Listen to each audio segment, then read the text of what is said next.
Hello aspirants, welcome back all judiciary souls. In this video we will cover next set of 20 to 25 legal terms. ये part 2 है on legal translation. Part 1 में हमने first set of terms already cover कर लिए हैं. ये terms हमने CrPC के बेयर एक्ट से एक्सट्रैक्ट किए हैं. This video will help you in building criminal legal glossary which is essential for preparation of judicial service exams. Video on part 1 अगर आपने नहीं देखा है तो डू चेक इट आउट. उसमें ब्रीफ इंट्रो दिया है, कैसे लीगल ग्लॉसरी प्रिपेयर करना है, 15-20 लीगल टर्म्स उसके ट्रांसलेशन के साथ में बताएं. बहुत सारे एस्पिरेंट्स को ये प्रॉब्लम आती है कि स्टार्ट कैसे करें लीगल ट्रांसलेशन, या आपका टाइम मैनेज नहीं होता है, लॉ सब्जेक्ट्स के साथ में कैसे कवर करें. आप अलग से ट्रांसलेशन प्रैक्टिस के लिए टाइम नहीं दे पा रहे हैं तो आप बस 15 मिनट, आपको सिर्फ 15 मिनट्स देना है. Will come up with more such videos. Her video में हम 20 टर्म्स विद ट्रांसलेशन कवर करेंगे. इस वीडियो सीरीज में हम क्रिमिनल लॉ के सारे इंपॉर्टेंट टर्म्स कवर करेंगे एंड सेंटेंसेस फ्रेम करेंगे. We will build our legal glossary together and will also practise past year questions. एक बार आपने लीगल ग्लॉसरी प्रिपेयर कर ली, फिर सेंटेंसेस कंस्ट्रक्ट करने में, ट्रांसलेट करने में बिल्कुल मुश्किल नहीं होती है. आप इंग्लिश टू हिंदी और Hindi to English easily translate कर सकते हैं. Okay, so let's start with this set of terms. First term is bound. Bound मतलब होता है आबद्ध या सीमित भी बोल सकते हैं. It is used in the context of restrictions और limitations imposed by law. For example, every person is bound to assist a magistrate और police officer reasonably demanding his aid. तो इसका हिंदी में क्या होगा? प्रत्येक व्यक्ति ऐसे मैजिस्ट्रेट या पुलिस अधिकारी की सहायता करने के लिए आबद्ध है जो उसकी सहायता उचित रूप से मांगता है. अब देखिए, ये सेंटेंस अगर आपको ट्रांसलेशन में आता है तो अगर आपको बाउंड का मतलब पता है कि आबद्ध होता है तो बाकी आप कंस्ट्रक्ट कर लेंगे. एवरी पर्सन मतलब बहुत सिंपल है कि प्रत्येक व्यक्ति आप बोलेंगे. पुलिस ऑफिसर हमने लास्ट उसमें पढ़ लिया था कि पुलिस अधिकारी होता है. ऑब्लिगेशन होता है बाध्यता. For example, obligation of person making arrest to inform about the arrest. गिरफ्तारी करने वाले व्यक्ति की गिरफ्तारी के बारे में जानकारी देने की बाध्यता. अब अगर यहाँ पे आपको ये पता है कि अरेस्ट मतलब गिरफ्तारी होता है, इन्फॉर्म मतलब जानकारी देना, तो आप ये सेंटेंस इजीली कंस्ट्रक्ट कर पाएंगे.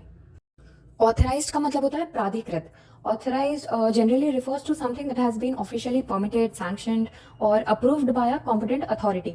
फॉर एग्जाम्पल, व्यापारिक कार्यों के लिए केवल प्राधिकृत व्यक्तिगतों को प्रवेश दिया जाएगा. Only authorised individuals will be granted access for business activities. Information का मतलब होता है इत्तला. For example, public to give information of certain offences. तो इसको हम क्या ट्रांसलेट करेंगे? कुछ अपराधों की इत्तला. सर्टेन ऑफेंसेस मतलब हो गया कुछ अपराध. इंफॉर्मेशन, इत्तला.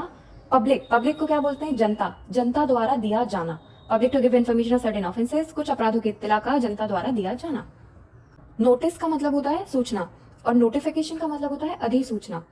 तो notice of appearance before police officer. तो नोटिस क्या हो गया? सूचना. अपीयरेंस हाजिरी होता है और पुलिस ऑफिसर तुम्हें पता है पुलिस अधिकारी. तो notice of appearance before police officer का क्या हो जाएगा? पुलिस अधिकारी के समक्ष हाजिर होने की सूचना. Now these are very basic terms. Procedure क्या होता है? प्रक्रिया. Control room. कंट्रोल को हम बोलते हैं नियंत्रण और रूम क्या हो गया? कक्ष. तो नियंत्रण कक्ष. एडवोकेट को बोला जाता है अधिवक्ता. ये तो सबको पता ही होगा. Now provisions. प्रोविजंस को हम बोलते हैं हिंदी में उपबंध. अब प्रोटेक्शन क्या होता है? संरक्षण. तो protection, for example, protection of members of the armed forces from arrest. तो आर्म्ड फोर्सेस फ्रॉम अरेस्ट, तो अरेस्ट तो हो गया गिरफ्तारी. आर्म्ड फोर्सेस को बोलते हैं सशस्त्र बल और प्रोटेक्शन हो गया संरक्षण. तो सशस्त्र बलों के सदस्यों की गिरफ्तारी से संरक्षण. नाउ अननेसेसरी रिस्ट्रेन का मतलब होता है अनावश्यक अवरोध.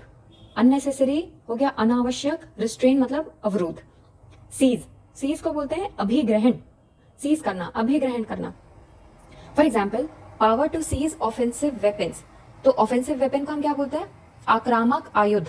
आक्रामक आयुध. तो power to seize offensive weapons, आक्रामक आयुधों का अभिग्रहण करने की शक्ति. पावर हो गया शक्ति, अभिग्रहण करने की शक्ति.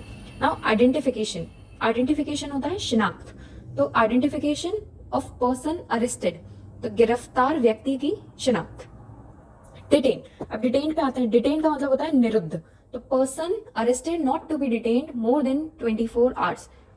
गिरफ्तार किए गए व्यक्ति का 24 घंटों से अधिक निरुद्ध ना किया जाना. तो अगर आपको पता है कि डिटेन को निरुद्ध बोलते हैं तो आप ये सेंटेंस कंस्ट्रक्ट कर लेंगे. प्रॉपर कोर्ट का क्या होता है? समुचित न्यायालय. पब्लिक सर्वेंट क्या होता है? लोक सेवक. अच्छा, पब्लिक प्रोसिक्यूटर को क्या बोलते हैं? Let us know in the comment box. Oath, शपथ बोलता है ओथ सेरेमनी, तो शपथ ग्रहण समारोह. कॉम्पिटेंट होता है सक्षम. कॉम्पिटेंट, सक्षम. डिसमिस हो जाना मतलब खारिज होना. जैसे एप्लीकेशन डिसमिस हो गई मतलब आवेदन खारिज हो गया. Personal attendance. अटेंडेंस तो हाजिरी हो गया. पर्सनल मतलब व्यक्तिक. व्यक्तिक हाजिरी या व्यक्तिगत हाजिरी बोल सकते हैं. That's it for today's video. If you found this helpful, like the video and share it with others who might benefit from it. Or if you have any question or suggestion, please leave them in the comment below. Thank you for watching Judiciary Souls.